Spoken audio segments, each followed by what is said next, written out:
जय गौ माता। आज तारीख 27/6/2025 स्थल कबीरपुरा इगराज के पटेल। આપણે જે ઓબાનું 1 એકરનું અલ્ટ્રા આઇડેન્ટિટીનું પ્રાકૃતિક ફાર્મ બનાવ્યું છે એમાં આપણે હમણાં તડબૂચ કાઢી સફાઈ કરી છે અને ત્રણેક લાઇનમાં આપણે આદુનું વાવેતર કરેલું છે। બે ઓબાની વચ્ચે જે આપણે દેખાશે કેટલાક ઉગ્યા છે અને કેટલાક ઉગે છે। આવી આ આદુ આવ્યું છે મહિના પહેલાં। આ બાજુ છે હવે ઉગે છે, પેલું આ બાજુ છે અને આવું ઉગે પણ છે, અહીંયા હજી ઉગે છે નવું। એ જ રીતે આ બાજુ બે હાર વચ્ચે ઓબાની બે હાર વચ્ચે આપણે હળદર આવી રીતે વાવી એવી 4 લાઈનો છે। 3 સાડા 3 લાઈન ઓબા વચ્ચે વાવી છે આદુ, અને આ હળદર 2 લાઈન અહીંયા છે, 2 લાઈન પેલી બાજુ છે।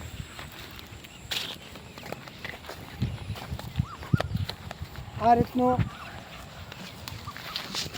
હળદર આપણી આ થઈ છે બરાબર। પછી અહીંયા ઓબા વચ્ચે પણ હળદર વાવી, જોડે ગવારના છોડ વાયા છે એના પ્રોટેક્શન માટે। આ રીતના ફરીથી પાછી 2 લાઈન હળદરની આ તૈયાર થાય છે।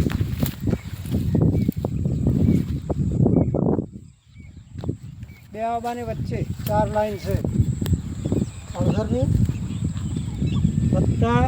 વચ્ચે પણ આપણે હળદર વાવી છે।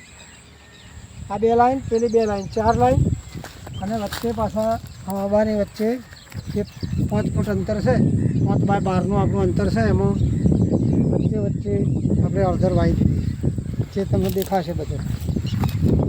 આ રહી આ બધી થઈ છે। પછી આ મરચાં પણ વાવ્યા છે, જે થોડા વહેલા વાવેલા હતા।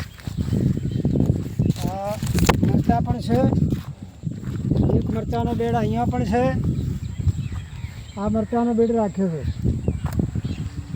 રીંગણ હતા પણ રીંગણ બહુ રાખ્યા નથી, કારણ કે રીંગણ ચાલતા નથી। અને આ રીતનું આપણું ક્યાંક ભીંડા પણ છે, અને ઓબા આ રીતના તૈયાર થાય છે। ખાલા પડ્યા છે, એ બુરવાના છે। ક્યાંક 10-20 ઓબા ઓછા હોય, આડાવાળા છે, જતા રહ્યા હોય એવું હોય તો એ પાછા વાવી દેવાના છે, તૈયારી જ છે। અને અંદરની સફાઈ આ રીતની બધી કરી દીધી।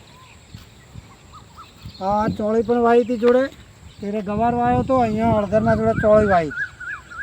આ રીતના ફરી પાછા મરચાંના છોડ અમુક છે, પછી ભીંડાના છોડ પણ છે એમાં। અને આ રીતનું આપણું વાવેતર છે। ઓબા પણ આ રીતના તૈયાર થાય છે।